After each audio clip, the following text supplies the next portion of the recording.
Ngā foi ko wala ulai tō soifua ia tātou te a leo whaawau whamanuianga tō soifua manu mai o tātou utua ina i whaiai tātou mōru mau soifua o nā hawharea o tātou mare lalo langi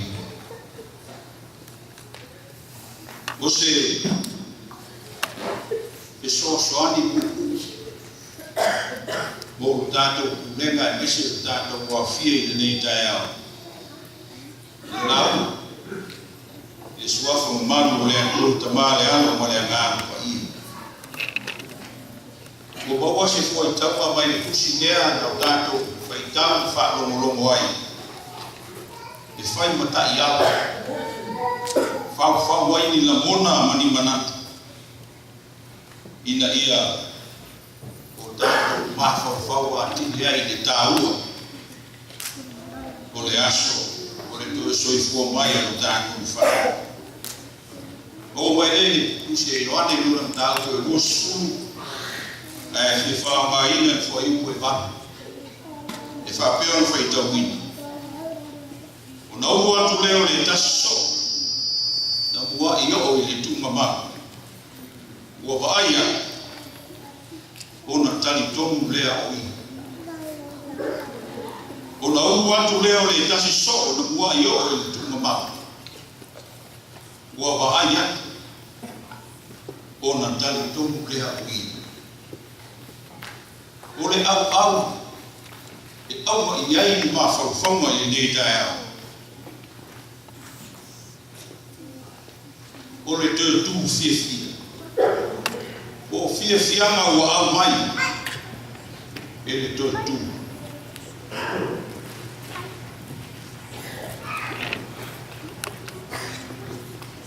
O le fesili ua au mai mo i tātou le nei tai. O le aso lama.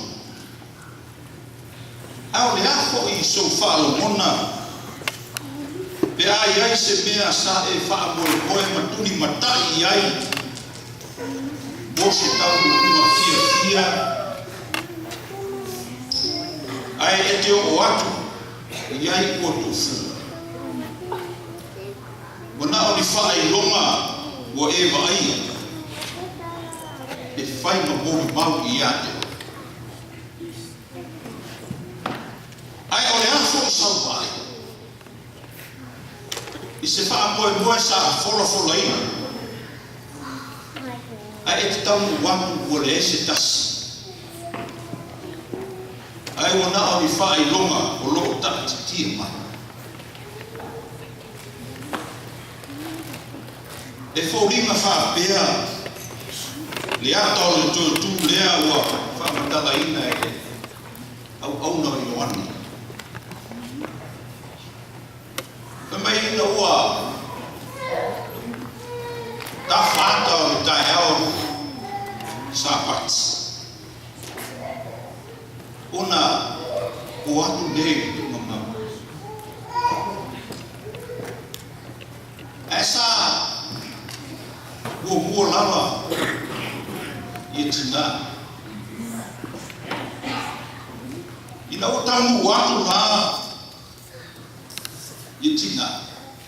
Te o atua o matau le tu mamau. Ona fefefe lea mātua te mara. O tu e whātu te tope ia te mara. Au so. E longo i ai ta.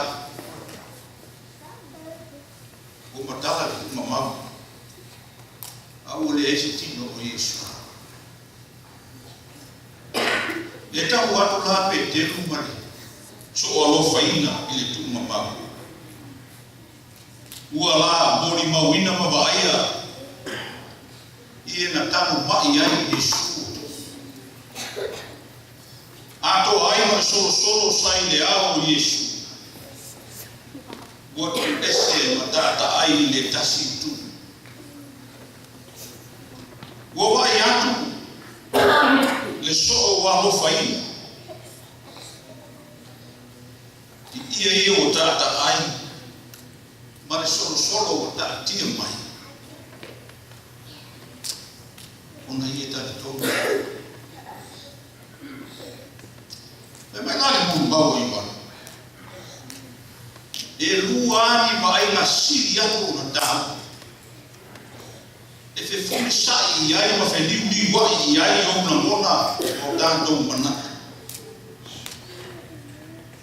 E winga i tuatu. O le vainga mo. O le tunga mau tufu. Ma le vainga nona mo. O le whenua inga Maria ma Yesu tuatu. O le whamatala ina nao le tunga mau tufu. O lo ai ai pe teu ma le soko wa hawhai. Le ai se whenua inga ma Yesu tuatu. E na whai longa e mōri mawai. Le tuatu ma le tunga mau tufua. O le mahosi lea. O le mahosi lea na maaia e le soko wa hawhai. O ie na tata ai ai Yesu. O le solo solo. Ma le tunga mau tufua. O ina tua tele sona fianga i whai. A le soko lea o whai mua inga o le soko a lo whai. Lea ai na ie whapea ne ai. O uwa ai. Ma ua o telefonu. Le se muri mawa se angin. Le fo se upo e whaamani ai. O toi tui Yesu. Ma o mumbo atu ia i nā tau i kari nei. Ai nā o tunga mau tu fua. Ma i e o tukua. Au i ane lawa i e malana. Whamau. O nā o tunga mau tu fua ma wainga. I e na tāku mai ai Yesu. O whai mo mori mau tu. Mea ia na whai ko mori mau tāu. Ai o pine whaamau. Whaamau sali ai. Le whai kunga a le soko wa no whai. Malana maai ma fia. Whaamani na muna. Wa au mai e tutu. O le whasini tere mo i tātu. E whapewhea o nā bea ia mōri mau. E taita ina ai. Le tangata i le whātua tua. Malona talia ina o le tuatu o Yesu.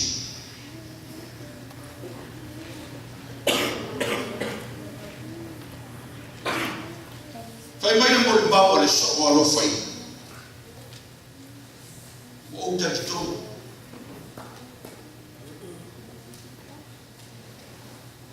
Wo o tatu. Aba wo o tatu. How can this evidence of the empty tomb, the garments left behind, lead to this guy's faith? He believed because he believed, and he already believed. Fai mai le so. Wo ia tu Yesu. Asia. How can it be?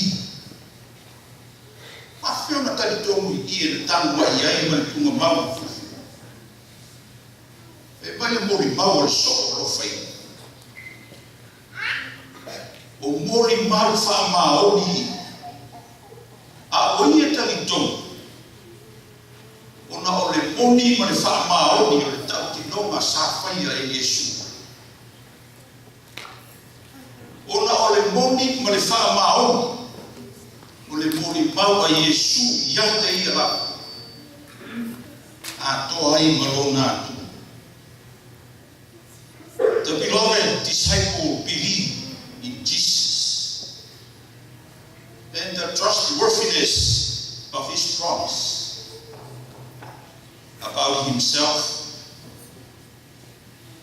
wā. O le ala le na maaia e loa le so lea le tu mamau tu fua ma ia na tanu ma iai o tata ai ma tu o na ia i loa le leilea o le whae roa manino le nā o whaato i lalo ina e lea li leoti o manu maa hoi le tu mamau ma le pōni tātou kule ngai ni nei tae. O tamamo ki nā o somu tō whawhile e ngā koe. E leo oe ea leo e soko lofa ina e Yesu. E leo o mua ea ea na tau wheturi whaatasi ma pētelu e tunga mau. A whai oe.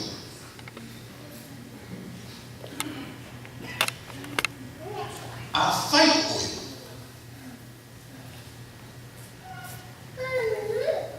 O le hasau ai. Ai o le hasau hori mau. I ia na tānu mai ai Yesu. Ma le solo sai lona au. Ato ai ma le tunga mau tufu. O le hasi tāmu mau. Ai se isi whai ronga tāte sa i ia. Ina ia whaatali tongu ina ai i tā ua. O le moni ma le wha maoni o lea lofa o lea kua ia i tani. Ai se isi whai ronga. E tate mo o mia. E wha maoni ai o lea lofa o lea kua ia te koe mau. O le a tau ameina i lo soifua mo tātou ola e whai ma mōri mau e tātou te watu ma mōri mau ina antu ai i lea lofa o lea kua ia te oe mau a whai e lea o lea ua whaamanino e lea apos e Ioane ia i tātou i nei tae au me o le ngā wenga lea o tuku e Yesu i ate oe. Le soko lofa ina.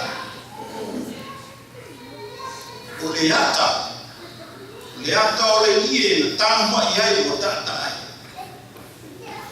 A o le solo sai rona au tuku i ai tāu. O le asa tā mea e whai e. O whai longa ia le au soe ma le pulenga e ni tae au. E ngā ruenga lea o tuku mai e lea kua ia te oe mao mai tātou. E ngā ruenga tā te oe whaawau. Whaawau no ngā hofa lea. O toe tū. A o whaawa no ina le ao o tātou. Ina i o tā ora ia. E whaawau lana ngā ruenga. O le ata le ngā ia iana. Tānu mai iai le ni o tuku. Na te rei ame. Ma le solo sai no ngā. O tā mea whai ngā ruenga nā. E whai ia i tā ua ma au na alele. Tā te o. Ma tā lai. Ma whaawau. Ma tufa atu anu whaamuni ana. Ina ia whaalaina. Ma nāpea ina ai. Lama whanau. Ulenga o soifua le o le ata manino o soifua ona o lo fu yola na le amano o te talai a ta mea whai ngā koe mai mai ta hola i mo le ngā whiwhi ta tani tō o soifua maro lo tātou oli. Manuia tātou kumema. Uia o kuta mama tina, maisi nei tātou whana. Teni whoi o la tātou whana o longo i mōri mau. Whanau o kumema. Ia o lea i o lea i whamatala mea hina. A pea, leo, Tau talanga, pesela, tātou whānau, e whai mamboro pau. O le alii utoitu. I o lātou pese ai ma tau ame, i o whai longa i o lātou tina. Mōri maui nai, le alii utoitu. O le tātou pese i pese.